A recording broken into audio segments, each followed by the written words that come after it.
அஸ்ஸலாமு அலைக்கும். Hi friends, நம்ம இன்னைக்கு என்ன பார்க்க போகிறோம்னா மூந்தால் தோசை எப்படி பண்ணுறதுன்னு தான் பார்க்க போகிறோம். இதுக்கு வந்துட்டு நான் 1 கப் அளவுக்கு வந்துட்டு பாசிப்பருப்பு எடுத்து 1 மணி நேரம் ஊற வச்சு எடுத்து வச்சுருக்கேன். மிக்ஸி ஜாரில் சேர்த்துக்கலாம். இப்போ வந்துட்டு ஒரு ஸ்பூன் சீரகம், 5 பட்டை வத்தல், கொஞ்சமாக கருவேப்பிலை, 1/4 ஸ்பூன் பெருங்காயம், தேவையான அளவு உப்பு சேர்த்து நம்ம நல்லா அரைச்சி எடுத்துக்கலாம். நல்லா இந்த அளவு வலுவலுன்னு நம்ம அரைச்சி எடுத்துக்கலாம். இப்போ வந்து இதை ஒரு பவுலில் மாற்றிக்கலாம். இப்போ வந்துட்டு நம்ம இதில் வந்து 1/4 ஸ்பூன் அளவுக்கு மஞ்சள் தூள், இஞ்சி கொஞ்சமாக திருவி வச்சுருக்கேன், இதை சேர்த்துக்கலாம். கொத்தமல்லி பொடி பொடியாக கட் பண்ணி மேலாப்பில் தூவிக்கலாம். இப்போ வந்து நம்ம தோசை ஊற்றி அப்படியே பேப்பர் ரோஸ்ட் மாதிரி நல்லா நம்ம ஊற்றுறதுக்கு சூப்பராக வரும். இதில் வந்து கடலெண்ணெய் ஊற்றி சுட்டோம்னா ரொம்ப ரொம்ப டேஸ்ட்டாக, அவ்வளோ டேஸ்ட்டாக இருக்கும்.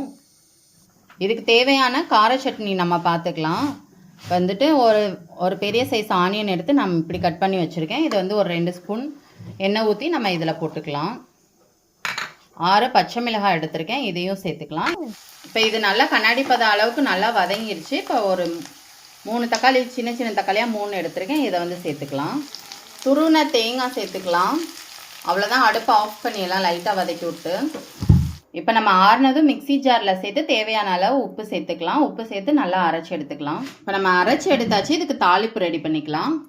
1 ஸ்பூன் எண்ணெய் ஊற்றி கொஞ்சமாக கடுகு, இப்போ கருவேப்பிலை சேர்த்துக்கலாம். அடுப்பு ஆஃப் பண்ணிவிட்டு இப்படி மேலே ஊற்றி விட்டுறலாம். பாருங்கள், சூப்பராக சட்னியும் ரெடி ஆயிடுச்சு, தோசையும் ரெடி ஆயிடுச்சு.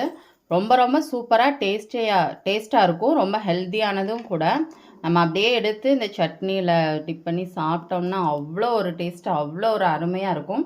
நீங்களும் ட்ரை பண்ணி பாருங்கள்.